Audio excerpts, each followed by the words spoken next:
Ok, entonces en la sesión pasada logramos medio ver por encimita la idea de establecer un modelo de acceso DAO un poquito flexible. Eh, Vamos a implementar ahora esta estrategia. Ya logramos establecer conexión a través de un cliente, en este caso por medio de Compass, nos conectamos a MongoDB. Y ahora vamos a ir estableciendo la estructura en el programa para poder utilizarlo. ¿Por qué me gusta armar esta estructura de esta forma? Tener interfaces, una clase abstracta, una conexión estática y que el modelo de datos reciba como parámetros la conexión y el modelo de datos que se va a utilizar. La idea de todo esto es porque de esta forma todo modelo de datos implementa una misma firma, una misma estructura. Entonces, si yo quiero realmente cambiar de base de datos en algún momento, el esfuerzo que voy a tener va a ser solamente en esta parte del DAO, porque al final la empresa va a manejar siempre una misma estructura. Aquí le puse iData Object. Este tendría que ser iData Access Object. Perdón. Entonces, basándonos en esta lógica, de esta forma, fácilmente nosotros podemos eh, crear eh, capas distintas de modelos de datos, incluyendo, en este caso, modelos de datos que sean mocks, es decir, elementos o clases que no sean realmente integración a base de datos, pero que nos permitan hacer pruebas unitarias en el software.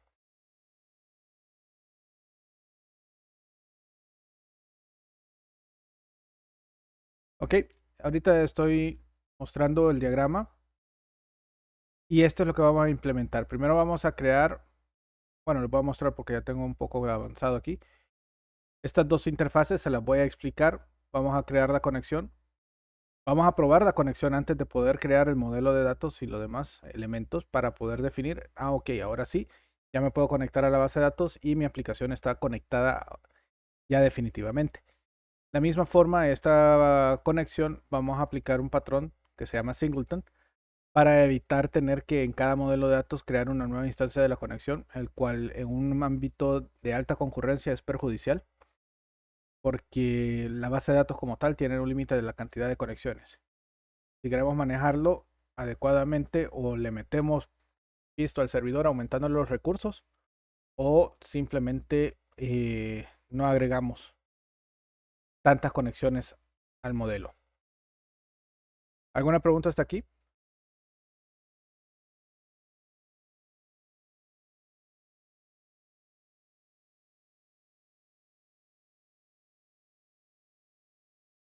Ok, continuemos entonces. Vamos a cerrar este.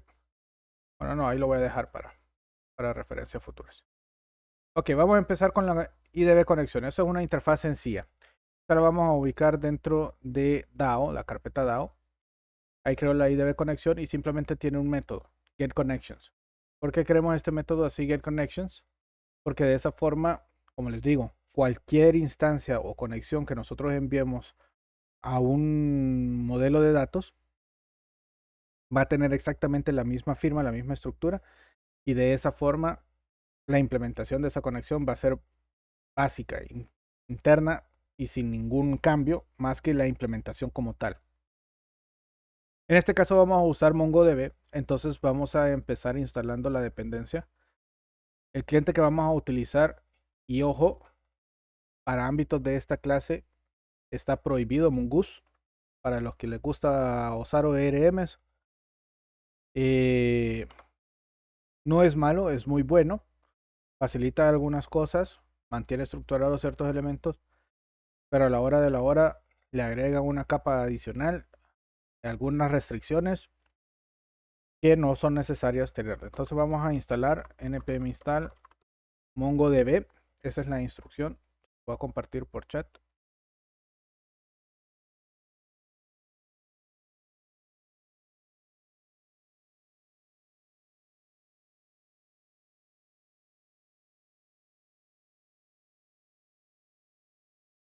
Dígame.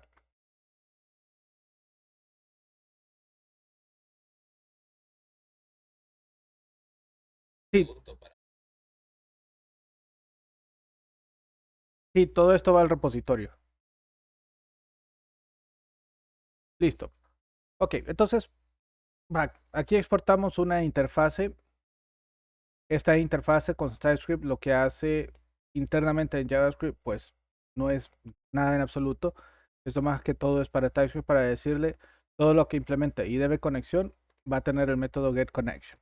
Y eso es algo que nos va a ayudar bastante para evitar ciertos problemas. Ok, vamos a crear nuestro MongoDB. Yo no sé por qué me dice que implementa incorrectamente la interfaz, porque dice que sí está el método, pero como que no le gusta el static. Bueno, entonces tenemos la clase MongoDB, implementas IDB Connection. Establecemos una variable de connection de tipo Mongo Client. ¿De dónde saco ese Mongo Client? Al momento de instalarlo, se instala la librería y mejor empezamos desde el principio. ¿Va?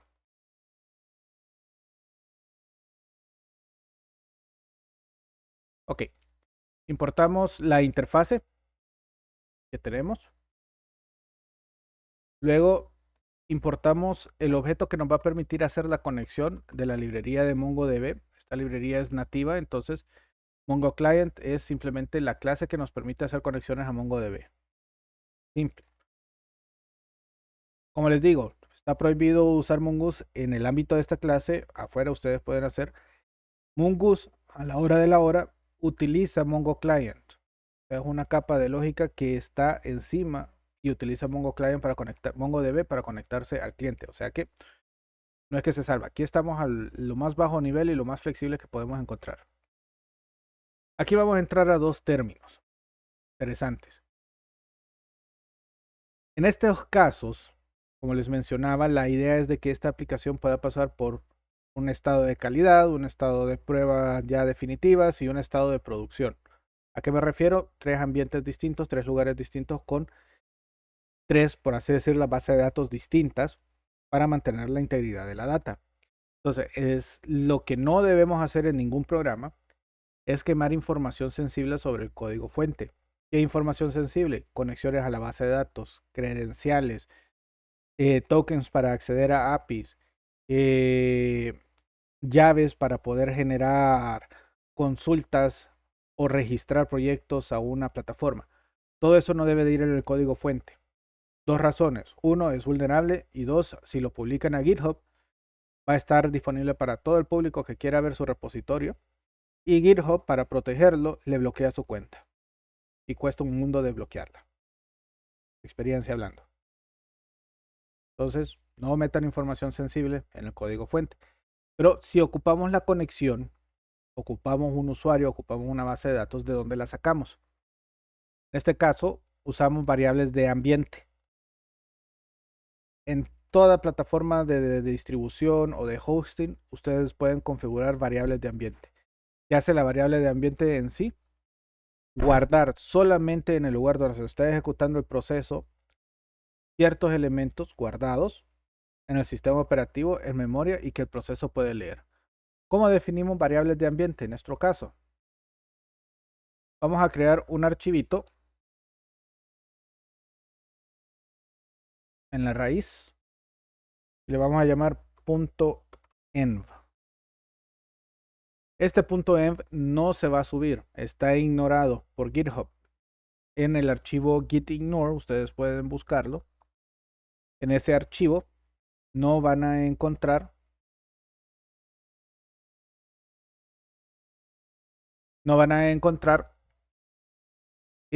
todos los archivos .env ni una carpeta build que vamos a encontrar posterior ahí. Y no lo vamos a encontrar solo y por la sencilla razón de que ahí es donde vamos a poner esas variables sensibles, esos valores. Entonces así nos aseguramos de que no vayan, pero en el desarrollo lo podemos utilizar. En este archivo env vamos a definir las dos variables que vamos a ocupar. Si se fijan, para poderlo hacer, process.env, este process es una variable global, en todo Node.js lo van a encontrar. El .env como propiedad del proceso como tal. Hay varias otras cosas en el proceso que ustedes pueden encontrar. Y después la variable que definimos, MongoURI y MongoDBName. Entonces voy a copiar esto. Y la forma en cómo se guarda en el punto env es simplemente una estructura de la llave que tenemos y su valor en un igual.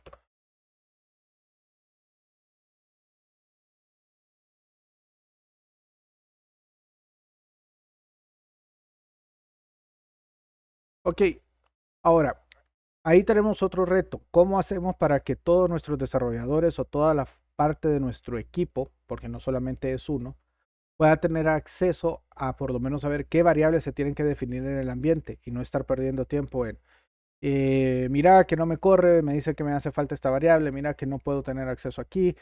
Entonces, en vez de estar en ese tira encoge, otra de las prácticas que se manejan comúnmente es crear un archivo llamado env.template. Si se fijan, no tiene el punto .env, sino que es un archivo normal. Y ahí prácticamente copiamos todas las variables de ambientes que se ocupan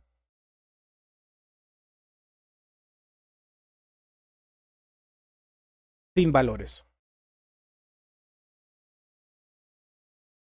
¿Hasta ahí todo bien?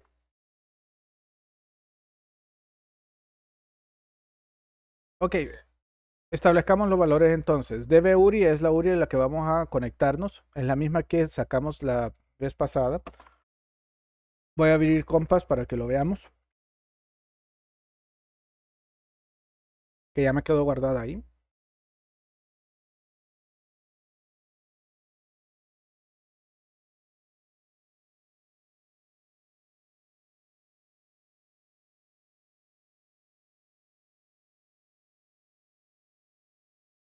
Qué raro, no he actualizado.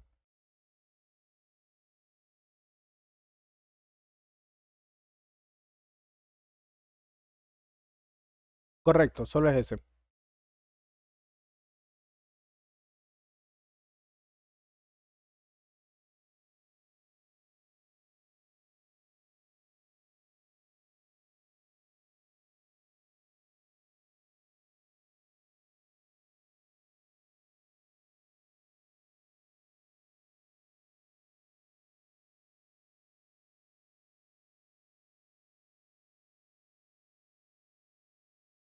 Ok, ahí está.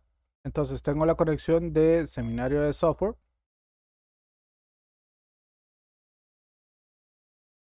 Voy a editar la conexión. Sí, voy a copiarlo.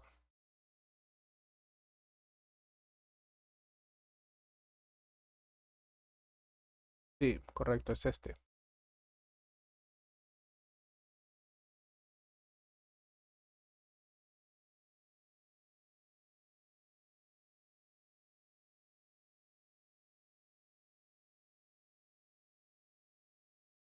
Ok, lo vamos a pegar. Por eso ahí, raro, va a quedar en video. No se preocupen, ya lo voy a cambiar cuando terminemos la clase del día de hoy. Y la base de datos 2301. Ok, de esa forma establecemos las variables de ambiente. Ok, regresando, ya tenemos la variable de ambiente. Esta opción de poner un OR después de una variable de ambiente también es una práctica común, es por así decirlo, es la forma de manejar si no existe esa variable y tener un valor por defecto. En el caso, si MongoUre no está definido, por defecto, entonces la variable va a tener el valor de una conexión local. Ok, esto sí estamos utilizando un Docker. A esto no voy a entrar. Y la base de datos también, si no existe, utilizamos uno por defecto. Lo correcto es que sí exista ambos. ¿De acuerdo? Ok, luego vamos a exportar una clase. A esa clase MongoDB.con vamos a establecer una propiedad llamada getConnection. Tenemos un constructor privado, o sea, de que no me permite crear una instancia de MongoDB. Y la conexión de forma estática, y la vamos a definir de entrada en nulo. ¿Okay? La conexión estática en este punto, lo que me va a permitir es poder evaluar.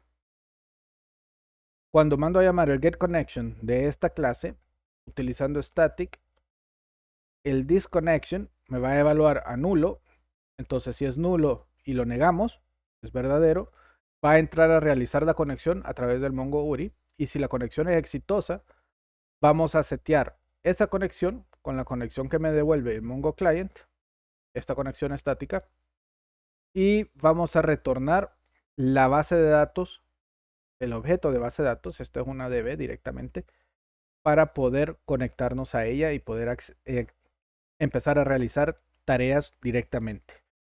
¿Ok? Luego retornamos, si sí existe ya la conexión, ya está instanciada, ya hicimos este proceso, devolvemos esa instancia directamente. ¿Por qué manejamos esta forma, esta instancia, así de forma estática? Porque así cada vez que yo solicite el get connection, no voy a tener que estar reactivando la conexión una y otra vez, sino que solamente la obtengo. ¿Pregunta hasta aquí?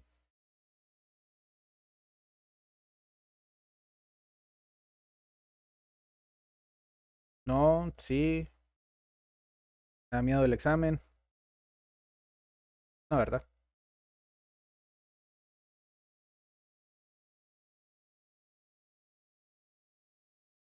Ok, si no conecta, tira un error, hace un throw error, y ese error lo vamos a manejar en donde vamos a inicializar la conexión para todos, hacer la primera conexión. Entonces eso lo vamos a hacer en el inicio de toda la aplicación, que sería en el index.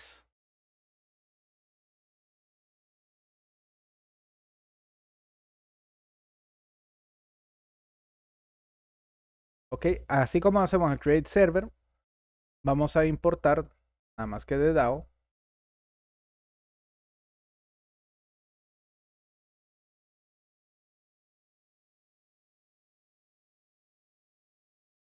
se llama la clase MongoDBCon.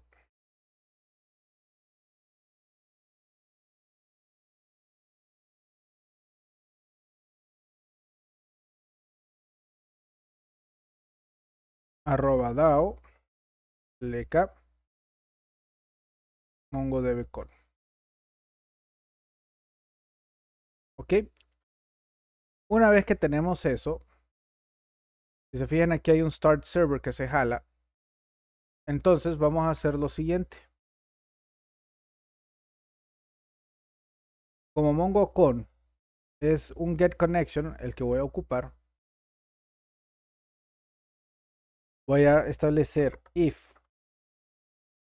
desde entrada. Lo vamos a ejecutar mongo dbcon.getConnection. Lo mandamos a llamar.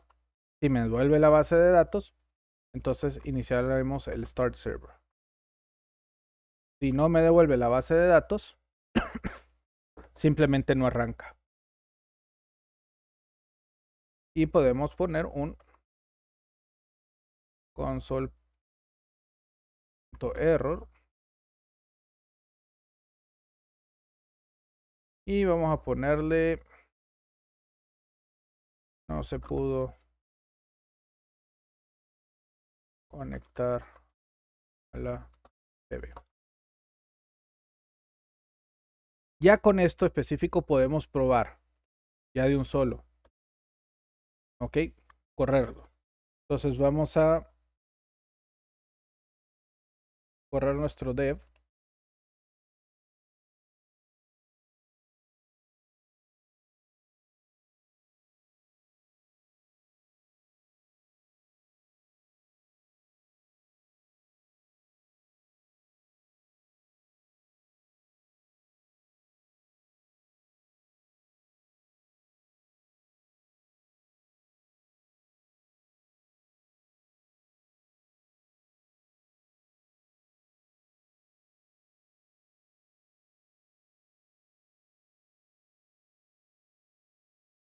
No read properties of the dev. A ver.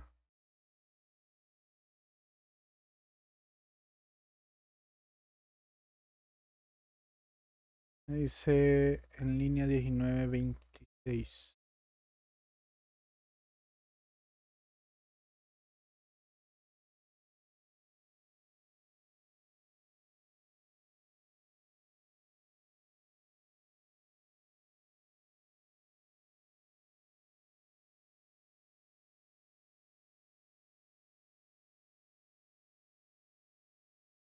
Ok, aquí me faltó un else.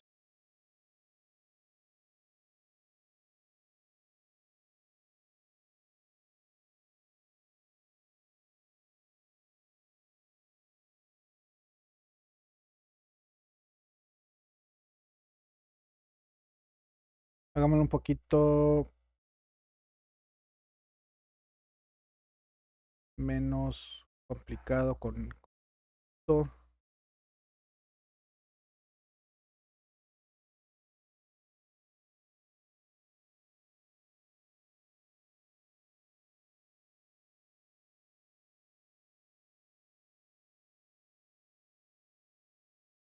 Ahí esperamos la promesa.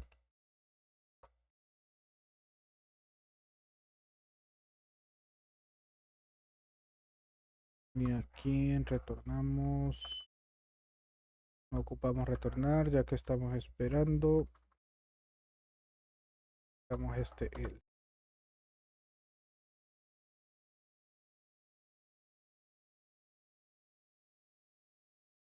Ok, ¿qué sucedía? Por el esquema asincrónica de JavaScript, esto requiere una conexión en la red, entonces me estaba retornando un valor antes de que terminara. Ahora, esto ahora me va a devolver una promesa. Entonces ahora en el index tengo que manejar esa promesa de forma distinta, no la puedo hacer así. Entonces vamos a, el cual nos lo simplifica, porque de getConnection, como me devuelve un valor, aquí podemos perfectamente hacer un then, definir una función gorda en este caso,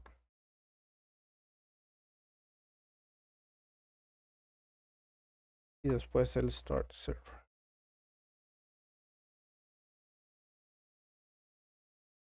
Ok, en cualquier caso, y termina. Si hay un error, aquí nomás la misma promesa me permite un catch que tiene el error.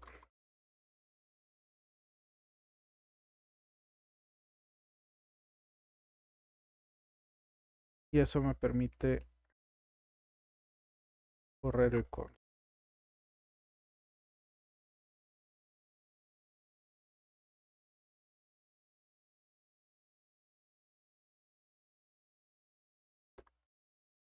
Damos el error y botamos else. Ok, queda un poquito más simple y más estructurado lo asincrónico. Vamos a ver si nos dice que empieza, está corriendo y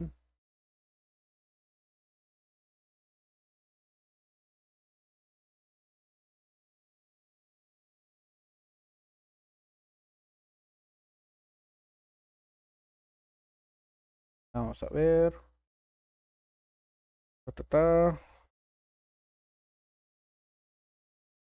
Corrió. Ok, y eso me indica de que está corriendo en el 301 y sí logró hacer la conexión porque así devolvió para poder ejecutar el start server. Ok, pregunta.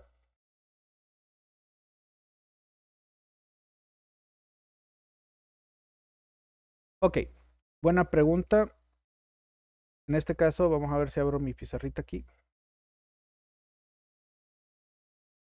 JavaScript es un lenguaje, y por ende TypeScript, que es simplemente un superset de JavaScript, es un lenguaje con naturaleza asincrónica. ¿Qué quiere decir? JavaScript no espera que una función retorne para poder terminar o ejecutar el siguiente comando. Simplemente va ejecutando uno de arriba para abajo. Hay muy pocas estructuras que son bloqueantes. A eso se le llaman IO blocking. Por la forma en cómo está Node.js diseñado y JavaScript diseñado, no hay IO blocking y eso aumenta la concurrencia. Sin embargo, necesitamos manejar cierta forma de poder tener cierta sincronicidad esperando respuesta de una función. ¿A qué se refiere esto? Por ejemplo, la conexión es por así decirlo, es un trabajo, un proceso que lleva su tiempito y no solamente depende de la computadora en que está, sino que del estado de la red y de que el servidor responda en tiempo y forma. Entonces, para manejar esa parte de esas concurrencias, antes se utilizaba algo llamado la inyección de siguiente paso. Por eso vamos a encontrar muchos términos por internet llamados handlers. Es decir, en Mongo Client se hace una función X y esa función X tiene que esperar hasta que lo que tenga que hacer devuelva. Entonces, ¿cómo el programa se da cuenta que ya devolvió algo, ya devolvió un resultado y las siguientes instrucciones se van a ejecutar en el momento? Entonces, lo que hace JavaScript inicialmente, a sus principios, digamos hace unos 5 o 6 años, es que les inyectábamos otra función, digamos que le inyectamos la función Y. Esa función Y es la que se va a ejecutar dentro de X cuando a X le devuelvan el recurso necesario. ¿Ok? Entonces en este caso, cuando la conexión ya devuelve la conexión, Y se ejecuta. Ahora, había una secuencia. Primero me conecto a una DB, después me conecto a otra DB, después me conecto a un logger, después me conecto a un depurador. Son 4 conexiones distintas que dependen de lugares distintos. Entonces, el hacer esa cadena, esa inyección de handlers tras handler tras handler, se le conoció como el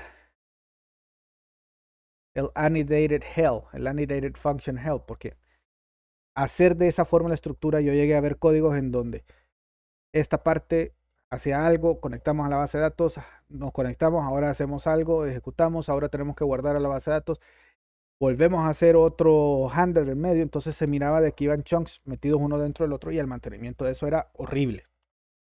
Entonces la gente de JavaScript dice, no, ¿saben qué? Vamos a trabajar ahora en algo llamado promesas.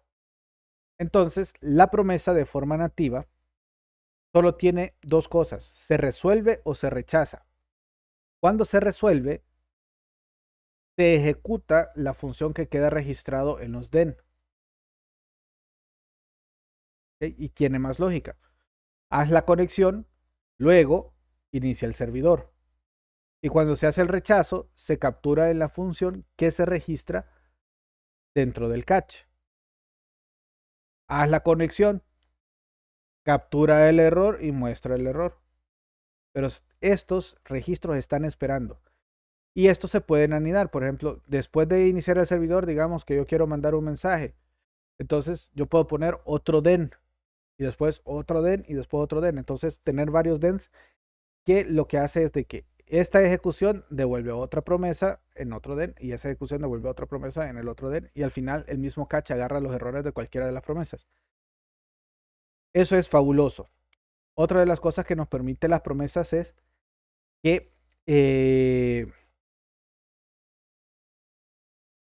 poder utilizar un ciclo. Por ejemplo, tengo una cantidad de recursos y quiero eliminar esos recursos. Si voy promesa a promesa esperando que me resuelva para poder esperar, lo que tengo es un procesamiento secuencial.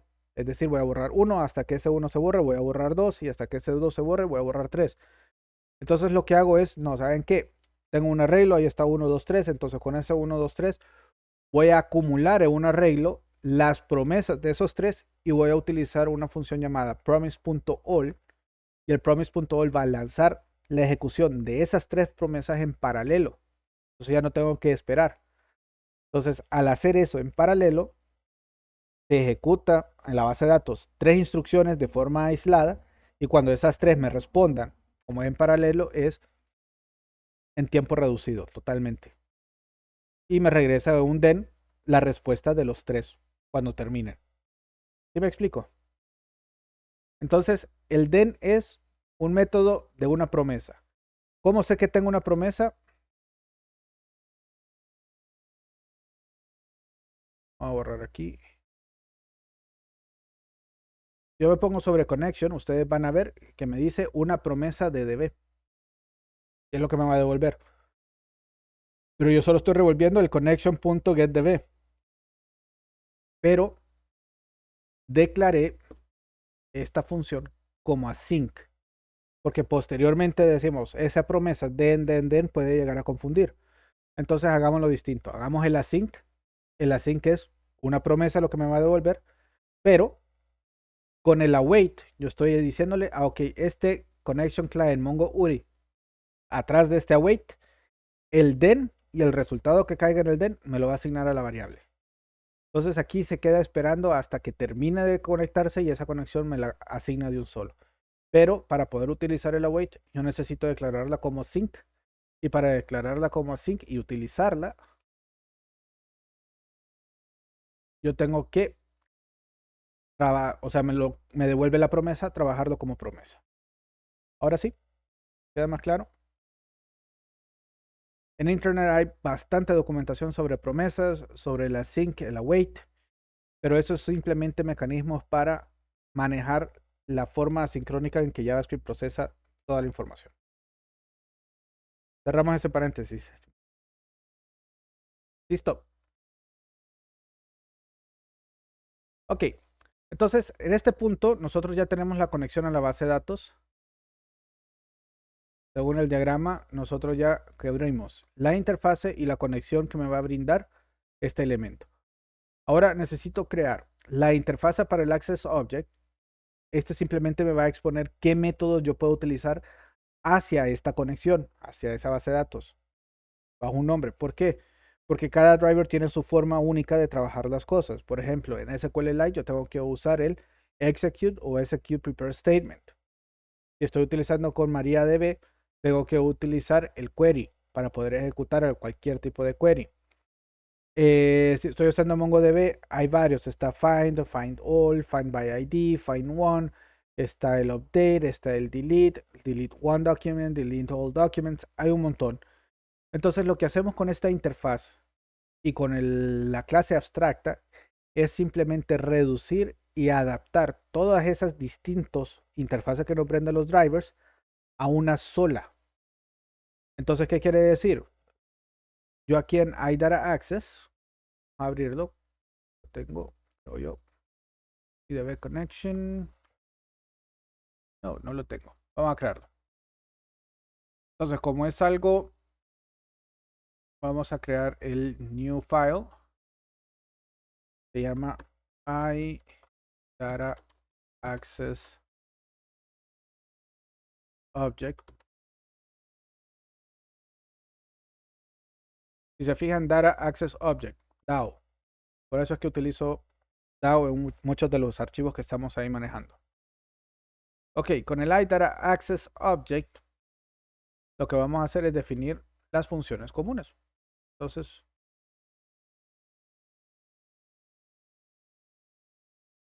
vamos a definir. Aquí podemos definirlas de distintas formas, pero aquí la estoy haciendo de forma genérica. Find all es una función.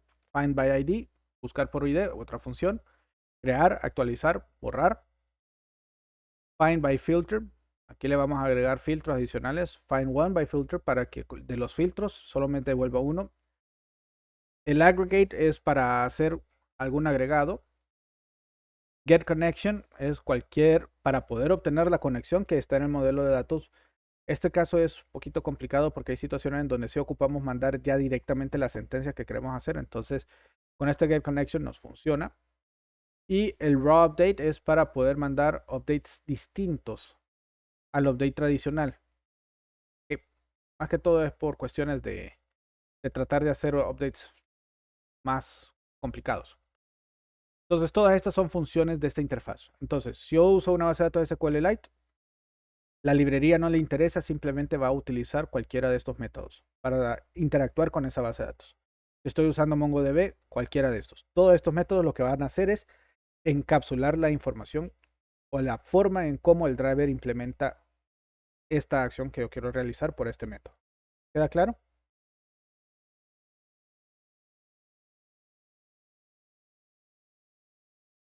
Ok. La idea es crear un adaptador, es decir, todos nuestros modelos de datos, en este caso, empresas, ocupan acceder a una base de datos. ¿Ok? Las conexiones a la base de datos y las funciones que nos brindan los drivers directamente son distintos unos al otro. Cada uno tiene su propia interfaz y sus métodos distintos. Entonces, al implementar esta interfaz o una clase para una base de datos, lo que estoy haciendo es normalizándolo. Es decir, para obtener todos los registros de una tabla, yo voy a usar el find all, digamos, de MongoDB. Y MongoDB, o sea, el find all del modelo de datos de MongoDB va a saber de que lo que tiene que hacer es un find y le mandamos como parámetro un objeto vacío a una colección. Pero si es a SQLite, sabemos que con SQLite lo que tenemos que hacer es un select asterisco from table para obtenerlos todos. Y eso mandarlo a un execute statement.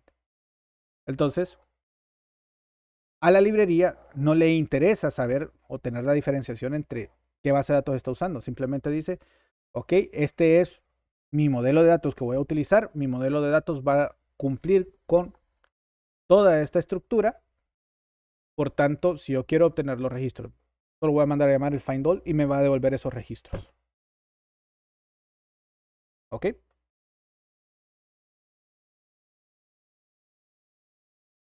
Esto nos va a ayudar también a que nuestro modelo de datos para pruebas, que es un mock, es decir, es una base de datos del aire que no existe realmente, pueda inyectarse a esa librería y la librería pueda funcionar como que si estuviera interactuando con una base de datos real y hacer pruebas unitarias sin tener que invertir en un ambiente de pruebas con base de datos y gastar un montón de plata en eso. O sea, lo que quiero es mostrarles de que utilizando este tipo de diseño podemos ahorrarnos mucha plata y podemos hacer de que el programa que hagamos sea portable a diferentes estructuras de persistencia de datos fácilmente. ¿Listo? Ok, nos quedan 10 minutos, tal vez logramos terminar el DAO. Ok, vamos a crear nuestro, aquí tenemos, este es de MongoDB. Entonces vamos a crear, tenemos la interfase.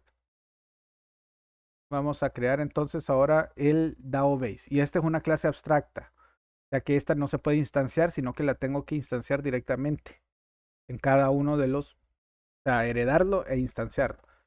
Entonces, para eso vamos a organizarnos. Data Access Object, objeto de acceso a datos.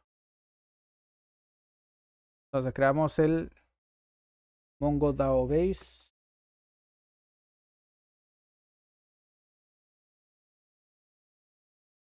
Ok. Si se fijaron y prestaron atención un poquito al diagrama, van a ver de que en el diagrama el DAO base tiene entre bueno, esto se le llaman corchetes angulares, entre mayor que y menor que una T. En varios lenguajes de programación esto se ha adoptado y se le conocen como genéricos. ¿Para qué usamos estos genéricos? Ya lo vamos a ver, es una ventaja impresionante de TypeScript, que para definir una instancia de empresa yo le digo basada en qué interfase voy a hacer el objeto y ese genérico va a ser de que cada uno de estos verifique y valide que la información que le estoy mandando para conectarse a la base de datos sea la correcta. ¿Okay? Según la interfase o el esquema que estamos estableciendo. Así, por lo menos protegemos y dejamos afuera un poquito a Mongoose. Ok, entonces Mongo DAO Base. ¿Qué tenemos que implementar? Primero vamos a importar la interfase que vamos a implementar. Esa era iData Access Object. Y vamos a exportar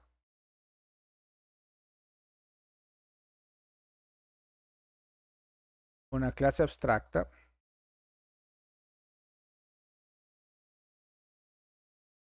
llamada Mongo DAO Base. Vamos a abrir, lo vamos a definir basado en un genérico y que implementa el iAccess Object.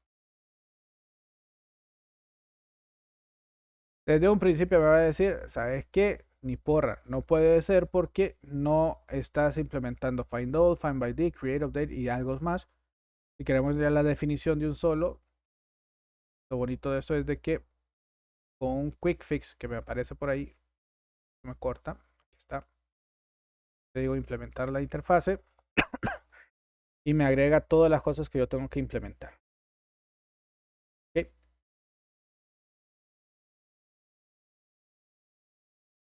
Vamos a definir ciertas variables necesarias. Ok, primero vamos a ver public, le vamos a poner distance name, va a ser un string. Vamos a definir un private connection que es de tipo db. ¿De dónde sacamos ese db? Aquí tenemos que hacer otras importaciones. Este es nuestro. Yo tengo la costumbre de importar lo de los vendors primero y lo que es nuestro propio código importarlo después. Entonces aquí ocupamos db from mongodb. Vamos a ocupar también collection, este mismo.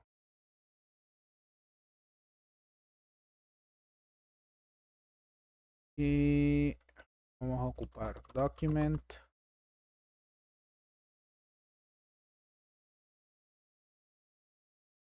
Y creo que hasta ahí por los momentos.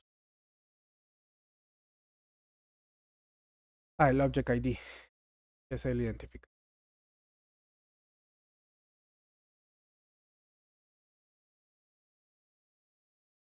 Estos son los básicos ahorita. Te los voy a explicar para qué. Tenemos la conexión y ocupamos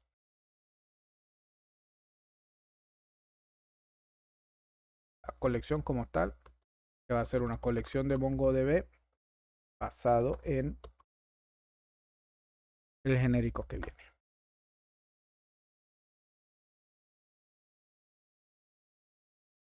Ok, para crear esta necesitamos un constructor público.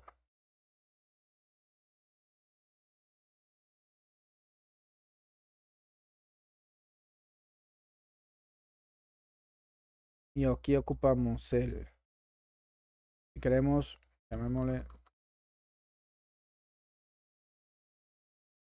entity name, tipo string, y connection de tipo db.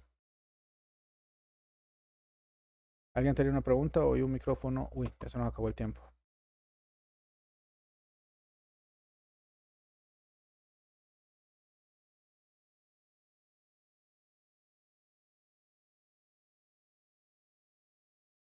Este es para definir el nombre de la tabla.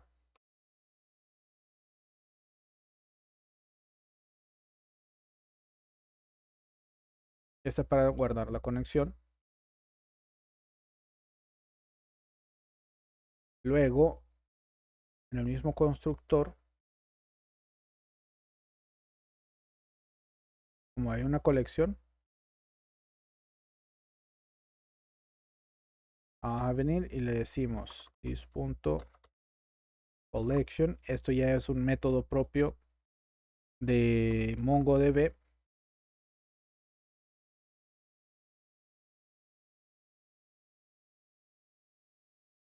De la conexión le estamos pidiendo de que nos extraiga la colección de el persistent name.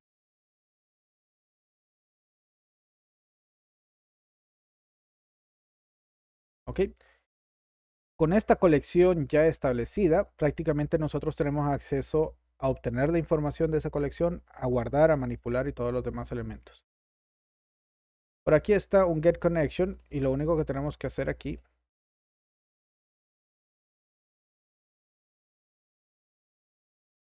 declararlo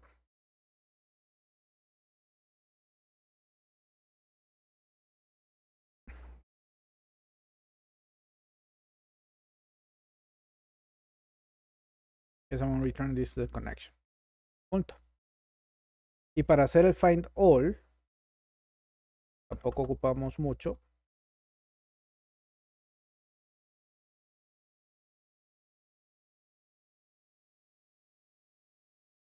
Ojo, aquí vamos a devolver una promesa que ya va directamente. Entonces usamos de this.collection.find directamente. No le mandamos nada y eso nos permite entonces devolver algo. Eso nos devuelve un cursor, pero en este caso a ese cursor yo le voy a decir que me lo convierta a un arreglo, y este arreglo toArray es una promesa con ID de T, de la entidad. Ya con eso tenemos nuestro select.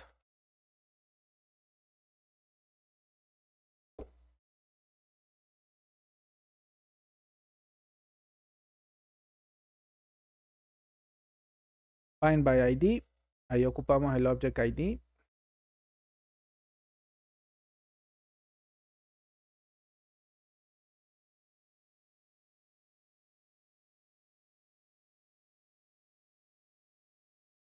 Buscamos el ID, en este caso lo recibimos como un string.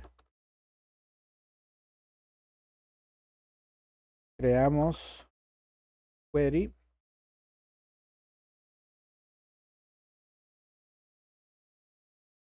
Basado en un new object ID, el ID que viene. Uy, aquí me faltó el return.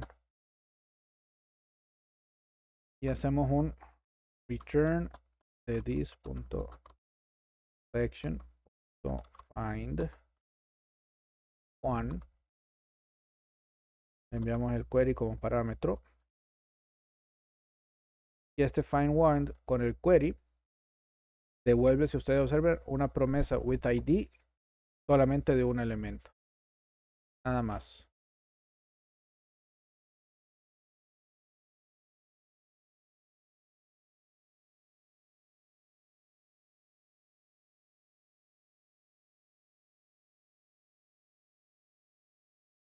Qué raro.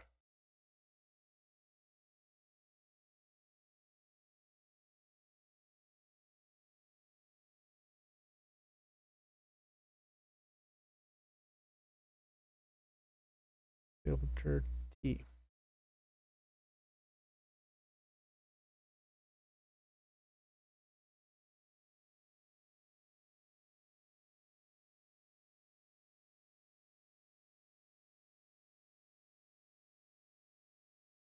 Esto lo vamos a agregar aquí.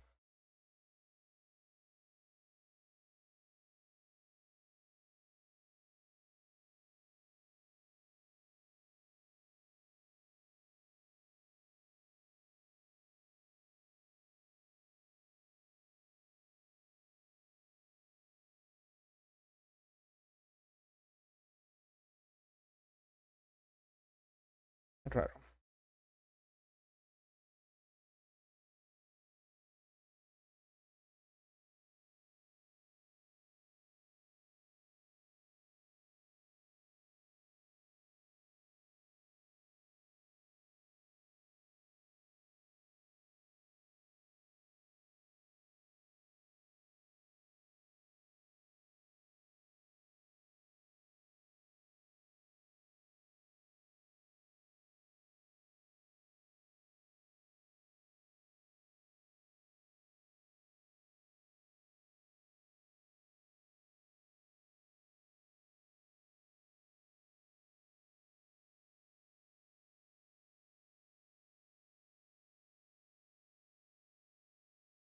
Ok, ya se me acabó la hora.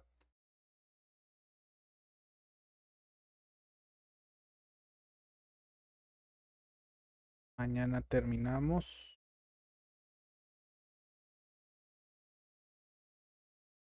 Voy a averiguar por qué me está tirando eso.